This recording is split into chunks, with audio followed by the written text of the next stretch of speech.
Welcome back to session number 6 on the class, The Gospel of Mark. This session is titled Mission Expansion. Now, in the previous session, we saw a whole sequence of events that really characterized Jesus' ministry. Began with 4 specific events of healing, and then followed by 5 sequential conflicts with the Jewish religious leaders, culminating in the Jewish religious leaders' desire to destroy Jesus after he healed somebody on the Sabbath. In this session, we're going to look at how Jesus' ministry expands, as he will call the 12 apostles and then be working through them to broaden his reach and the message of the kingdom. So we're going to start this session in Mark chapter 3 in verse 7. It says, "And Jesus withdrew to the lake," this is the Sea of Galilee, "with his disciples, and a large crowd from Galilee followed him. And people from Judea and from Jerusalem and from Idumea and from beyond the Jordan and around Tyre and Sidon came to him when they heard about everything he was doing. And he told the disciples to prepare a small boat for him because of the crowd, so that they would not crush him. For he had healed many people, so all those who had afflictions were pressing toward him in order to touch him." So Jesus withdraws to the Sea of Galilee, which is really just a large lake. And so he's on the lake, he's going to the lake, and people are there from everywhere. And they are pressing in to touch him, to receive healing. Those who were afflicted with physical or spiritual maladies. And so Jesus asks for a boat, and the disciples get him a boat, and then he pushes off from the shore and begins to teach them. Now, there's a list of people here from all these different areas. What's mentioned here is there's people from the Galilee area, Judea, Idumea, Jerusalem, beyond the Jordan, from Tyre and Sidon. If we look at what this list represents, we'll see, okay, well, the Galilee area is right here around the lake of Gennesaret, or the Sea of Galilee. And then we're listed, well, down here is Judea. And in Judea here is Jerusalem, which is the capital, the religious center of the people of Israel. And then down below from there is Idumea.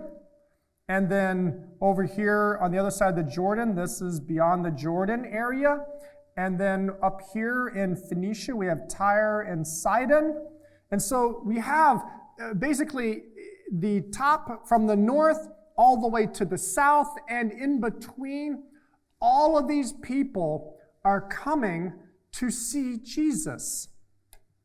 And this kind of, I think, the crowds following Jesus, this sort of shows the way that Jesus' reputation was spreading and that people were coming. And the list of geographical places really does highlight the broad, geographic representation of the need that people had. People from Galilee, which is where Jesus was currently ministering, as I mentioned, Judea and Jerusalem, which was the political and sort of like religious center of Judaism. Idumea, which is south, where they were viewed kind of as outsiders. And beyond the Jordan, which is the region of probably Perea and other regions along the Jordan River, which was a mixed Gentile population, where the 10 Gentile cities of the Decapolis were, and Tyre and Sidon, which were northern coastal cities of Phoenicia, they were definitely pagan Gentile territory. But all of these people from all of these nations and places were coming because they wanted to hear Jesus and because they had needs that they needed healing. Also, this shows the signs of Jesus' growing fame and influence, where people had heard what he was doing through his teachings, his healings, his miracles, and they were willing to travel long distances to see him. And this shows the impact and the urgency of Jesus' ministry. He wasn't just this little local preacher up in the backwash Galilee area.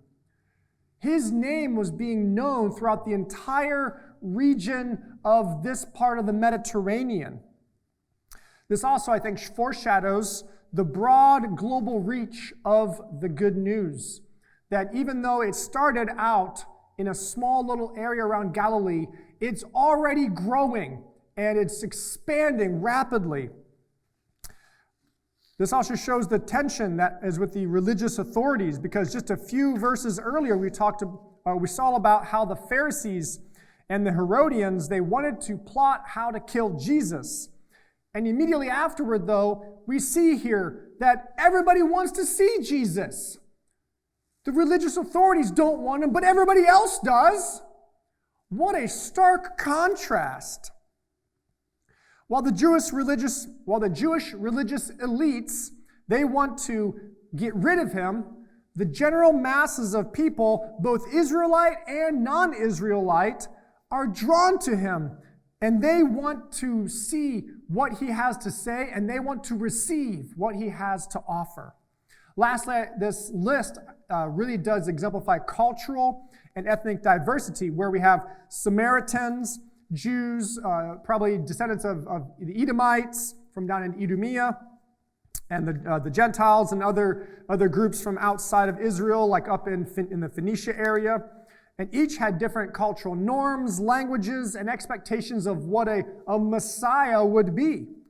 And this diversity really underlines how Jesus appealed to this broad spectrum of human need, because everybody, no matter where you live, if you are afflicted, if you're sick, if you're tormented, everybody wants to be free from that. Everybody wants to be healed from that. And when you hear about Jesus, who's going around, he's casting out demons, he's healing people with deformities, people with paralysis, people with skin diseases.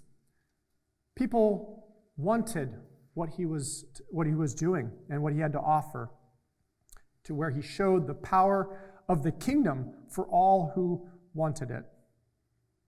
It's not just about one tribe or one tradition or one nation. This serves as a representative of the open invitation of God's kingdom for all who want to enter. Now, as we saw at the end here, all those who had afflictions were pressing toward him in order to touch him. And then it says in verse 11, and when the unclean spirits saw him. So people were coming to get healed. Among those people were people who had afflictions with evil spirits. When these unclean or evil spirits saw Jesus, they fell down before him and they cried out. And again, identifying him, "You are the Son of God." And he sternly warned them not to make him known. In the previous session, we talked about this motif in Mark's gospel, where Jesus strives to quench the spread of his identity, to subdue people from announcing him. Here he's telling the evil spirits of these people that, and they just blatantly kind of call out who he is. He warns them, he tells them not to make him known. They are not to identify him as the Son of God, as the Messiah.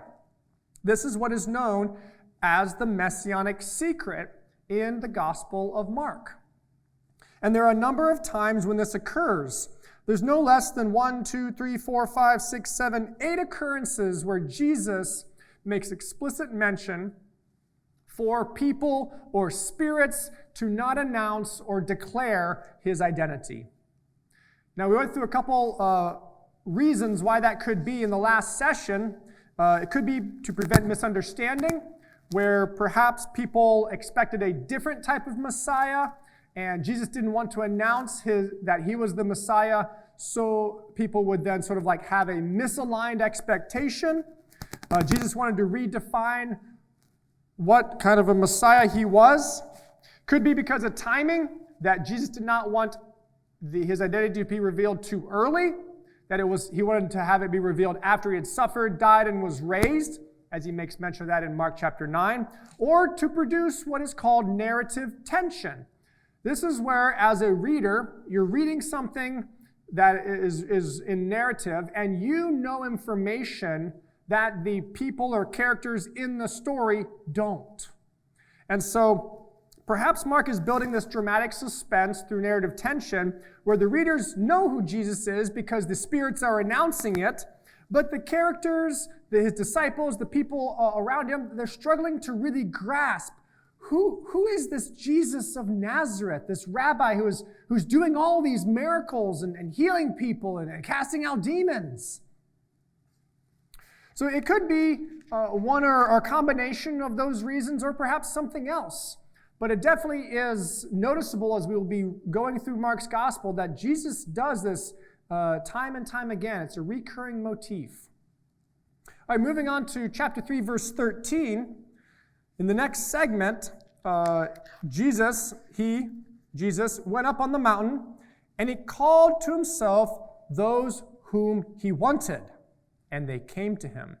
So Jesus calls certain people up with him on the mountain, the ones that he wanted. And it says, and he appointed 12, whom he named apostles, so that they would be with him and so that he could send them out to preach and to have authority to cast out demons.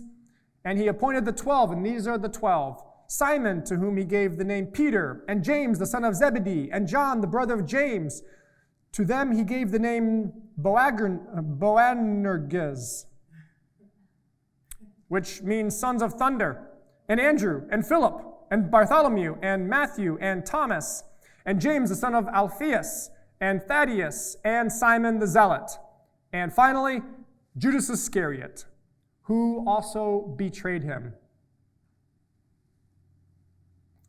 So Jesus takes a number of people up on the mountain, and he calls out 12 individuals that he names apostles.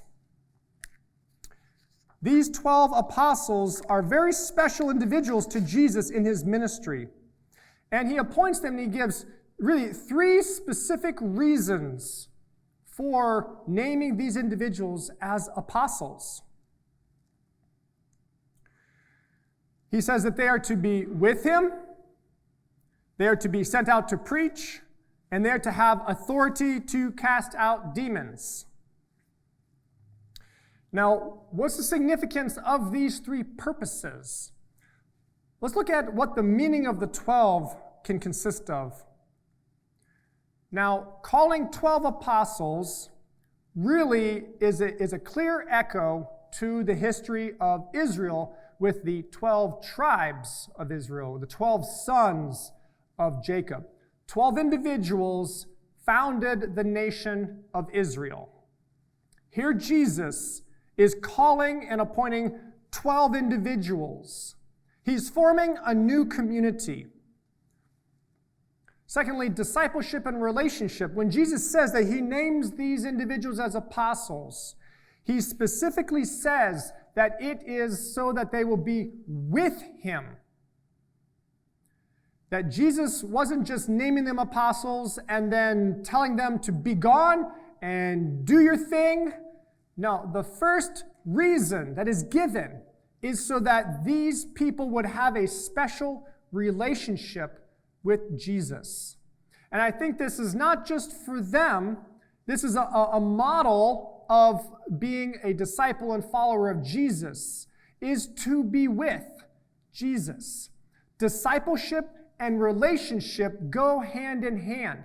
One cannot be a disciple if they do not have a relationship with Jesus. And so Jesus' first apostles, his closest followers, were to be with him and to have that close relationship. Next, it says that he did it so that they could go out and preach the message of the kingdom.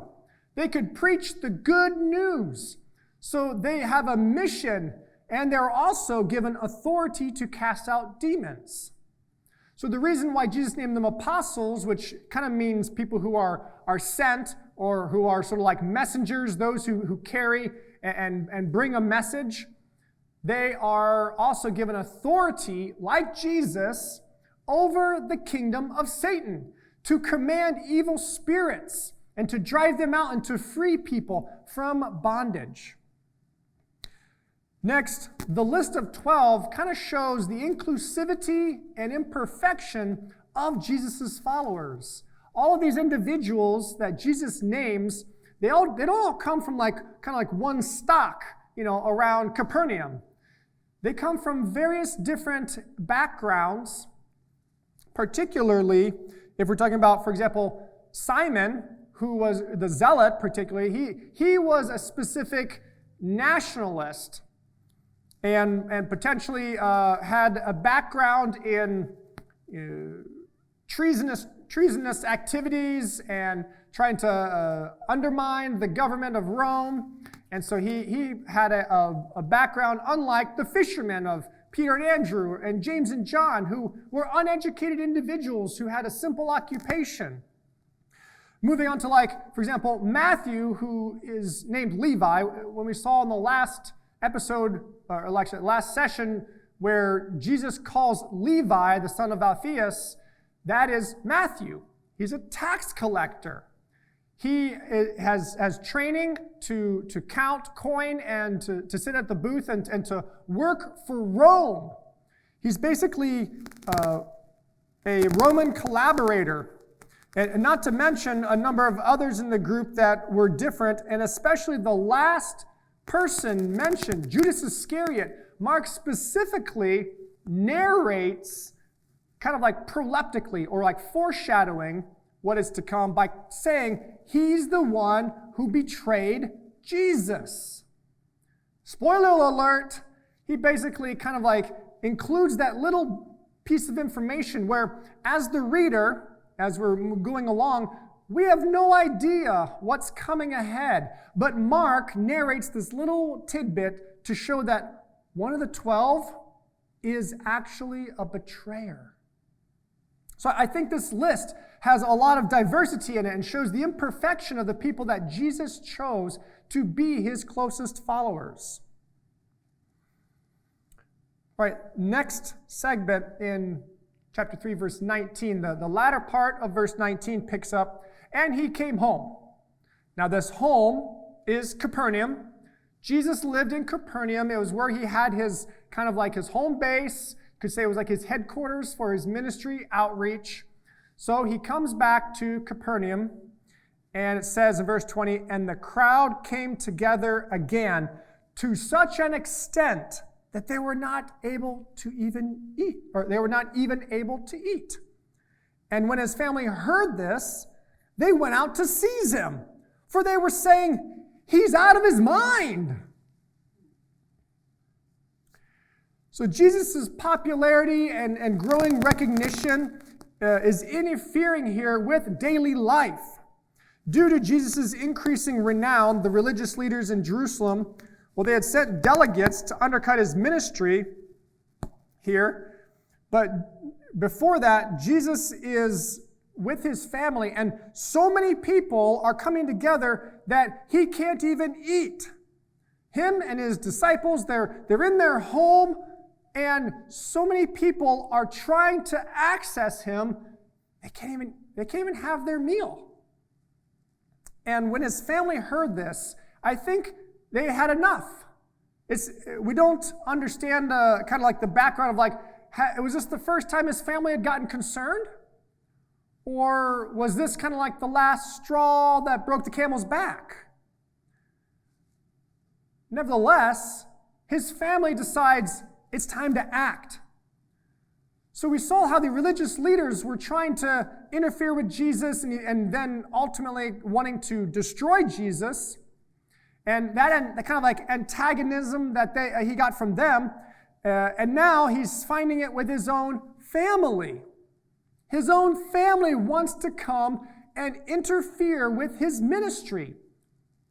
And it uses the text here, Mark uses a very strong word. They want to come and seize him. They want him to stop this business. Jesus, this is crazy. Look at all these people. Send them away. They think he's out of his mind. His family doesn't understand. The religious leaders don't understand and certainly don't approve.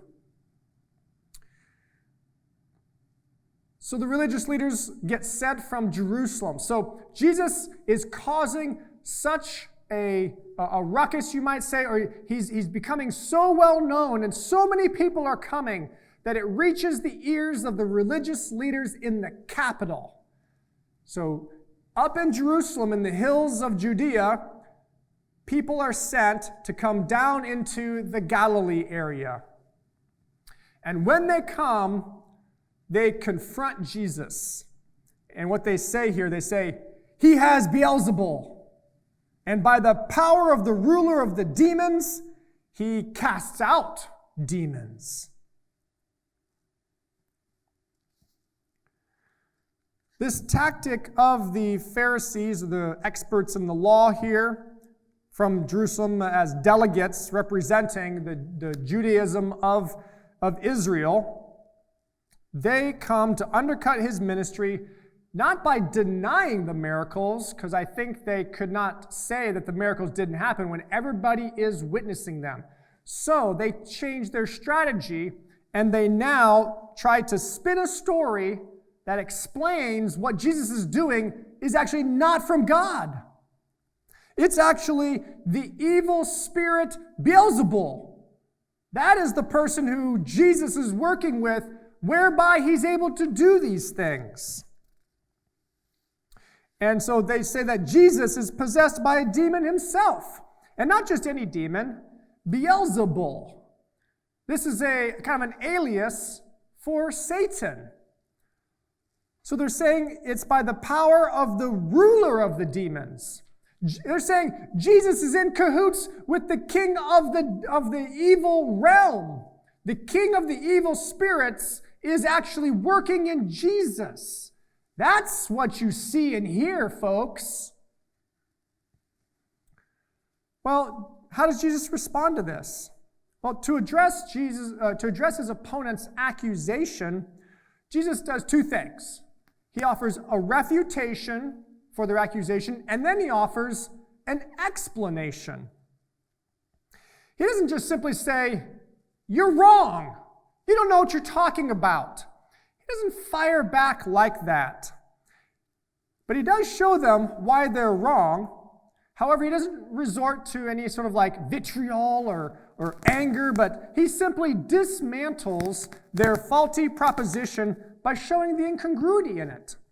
And here's how the refutation goes. In verse 23, he says, "And he called them over to himself and began speaking to them in parables." So Jesus is like, come here. Let me share something with you. And then he speaks to them in parables.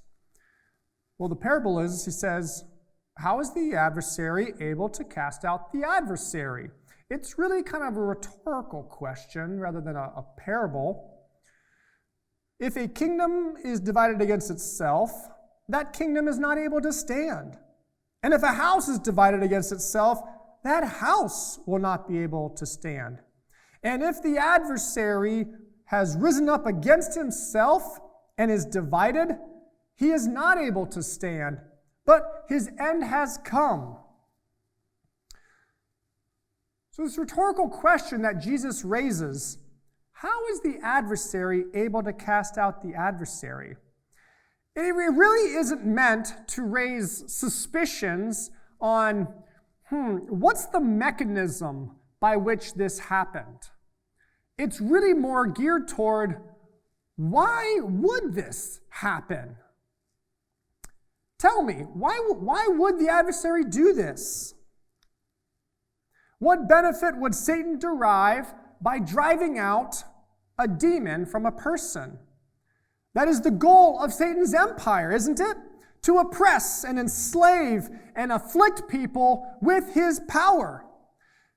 Therefore, if Jesus undermines the advancement of Satan's kingdom by Satan himself, well then, how does that actually promote it? It would be self-defeating, wouldn't it? If he were working in concert with Satan to then free people from the influence of demons, demonic influence in people's lives is what Satan wants. So why would Satan want to undo that? Jesus is sort of countering the logic here by saying, it doesn't work, folks. I can't be doing what Satan doesn't want by Satan's power. I think William Hendrickson kind of sums this up pretty accurately when he says, first, and this is in response to the illogicality of the experts in the law and the Pharisees and their accusation. First, he, which is Satan here, Beelzebul, or the adversary, he would be sending out his envoys, which are the demons, to work havoc in the hearts and lives of men, destroying them, body and soul, often little by little. Afterward, as it were in base ingratitude and suicidal folly, he would be supplying the very power needed for the shameful defeat and expulsion of his own obedient servants. No kingdom thus divided against itself can maintain itself. Jesus is showing the religious leaders that the strangeness of their accusation and sort of like how contradictory it is that if he were working with Satan, he's actually undoing the realm and dominion of Satan in people's lives. Why would he do that? And so then he refutes the claim, and then next he goes to explain, I'll tell you how it happens. So he now does an actual little mini parable in verse 27. On the contrary, no one can enter the house of the strong man and plunder his property unless he first ties up the strong man, and then he can plunder his house. So after refuting the Pharisees and the religious leaders' accusation with this tact and collectedness, he doesn't even seem like he even maybe raises his voice at all. He just kind of asks them a real simple question that sort of shows the self-defeating logic that they tried to offer. But he's in the face of intense opposition here because he's being charged through the accusation of a capital crime. If in fact he were in cahoots or if he was in concert with Satan, then according to the Old Covenant, the Mosaic Covenant law, he should be killed. But he proceeds to answer their inquiry with this short parable that indirectly alludes to the fact that he actually has greater power than Satan. Through this brief parable, Jesus is identifying himself indirectly as the stronger man. So he says, no one can enter the house of a strong man and plunder his property unless he first ties up the strong man. Well, Jesus is going into the, quote, house of Satan, and he's kicking out demons. Satan is the strong man, and if he is going in and he's stealing the goods from Satan's house, which are the lives, the bodies and souls of people, he has to tie up the strong man. He has to bind Satan so that he can do it. He is the stronger man. If Jesus is casting out the servants of Satan and he's restoring people mentally, physically, and spiritually, then he's doing so because he has greater authority and power than Satan. Not because Satan is working with him. Through the power of the Holy Spirit and the authority that God has invested in Jesus, Jesus here is seen to be launching a campaign against Satan's realm and is depriving Satan of the influence in people's lives. And he's taking back territory by exhibiting the superior power of God's kingdom. Not just through the healings and the expelling or casting out of demons, but through also the expansion of Jesus' ministry through the spread of the good news. Through God's kingdom, he's launching an assault on Satan's kingdom. And he's shaking Satan's kingdom here to the very core. Satan's minions, the demons, when they see Jesus, they shriek. They fall on the ground. They yell out, "What do you want, Son of God?" Satan's kingdom is terrified. They know they're outmatched. And as we're reading this, we see Jesus demonstrating that superiority through the deliverance ministry, where these spirits, these unclean and evil spirits, are cowering in fear in his presence. And so Jesus is bringing with him the power of the kingdom to disrupt and ultimately destroy God's enemy, Satan. Now, in response to this incident and conflict, Jesus then follows up with this warning. In verse 28, he says, "Truly I say to you, people will be forgiven all their sins and whatever blasphemies they speak. But whoever blasphemes the Holy Spirit will never be forgiven, but is guilty of an everlasting sin."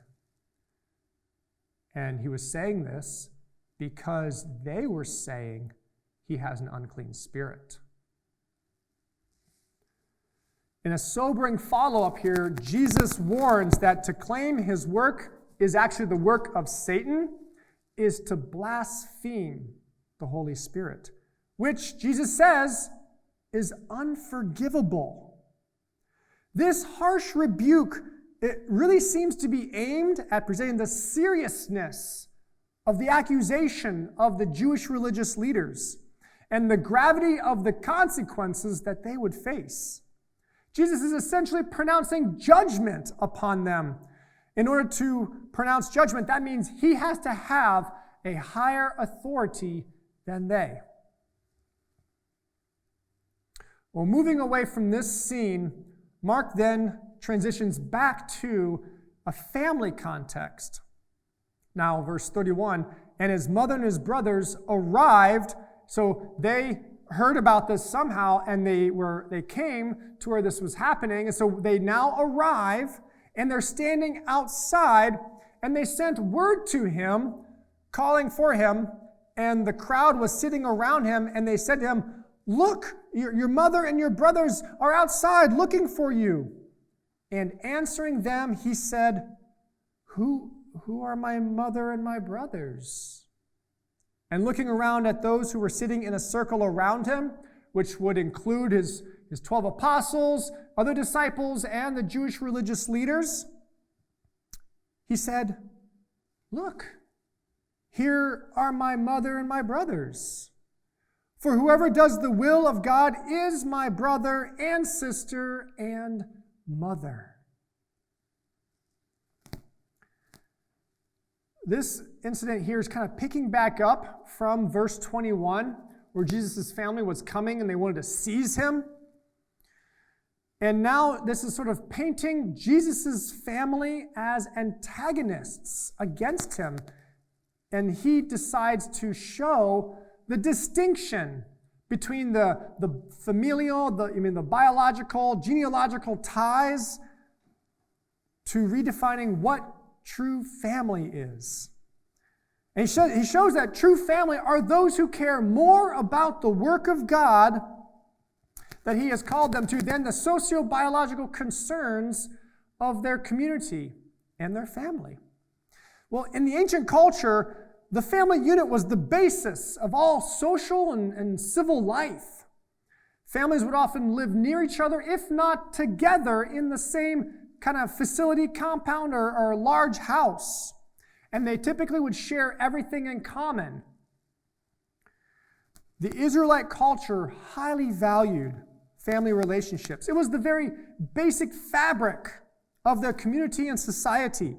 Loyalty to one's family was paramount to a proper honoring of God and living out the covenant blessings that God had promised.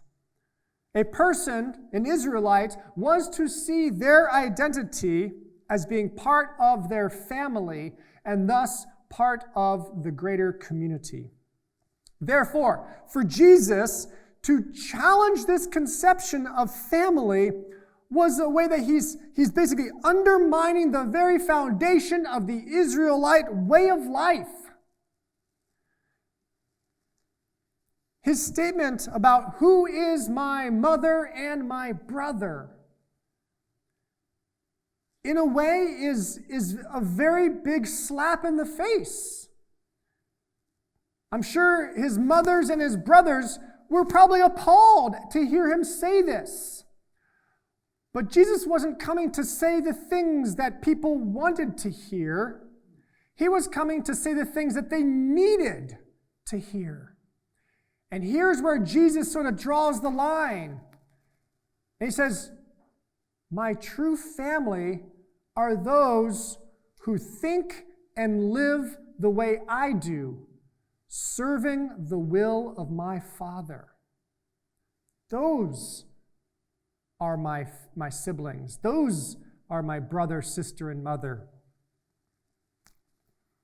Now, Jesus isn't saying that family is not important. That's not what he's saying. What he's saying, though, is that there's new family ties that are more important. There is a superiority at work here and they can be mutually exclusive if necessary, but don't have to be, where doing the will of God is what establishes family relationships. And if your family is not serving God and doing the will of God, then they're not your family. This is about as radical a position that Jesus could take as that's possible. The shock factor for this in their time and in their culture is just unreal. We cannot fathom the impact that this sort of a statement would have in the hearts of his family and those around him. Because solidarity with one's biological family was essentially on the same level as Torah observance. Being an Israelite, and to say that your family wasn't your family, but the people here who are doing the will of your Father, they are your family. This would have rattled anybody who heard it. But it's this radical call of Jesus, of which we saw when he called his first disciples. Because his first disciples left their current situation in life and family to go and follow Jesus. It's this type of radical commitment that Jesus is asking of those who are his disciples and followers. And so I think N.T. Wright puts it well, and we'll close with this. The gospel, the good news, and allegiance to Jesus produce a division, often an unexpected and unwelcome one, in every group or society where they make their way. Mark's call to his readers then and now is to stick with Jesus, whatever the cost. In the next session, we're going to see how Mark strategically uses some of Jesus' teachings about with parables to help people better understand the kingdom of God.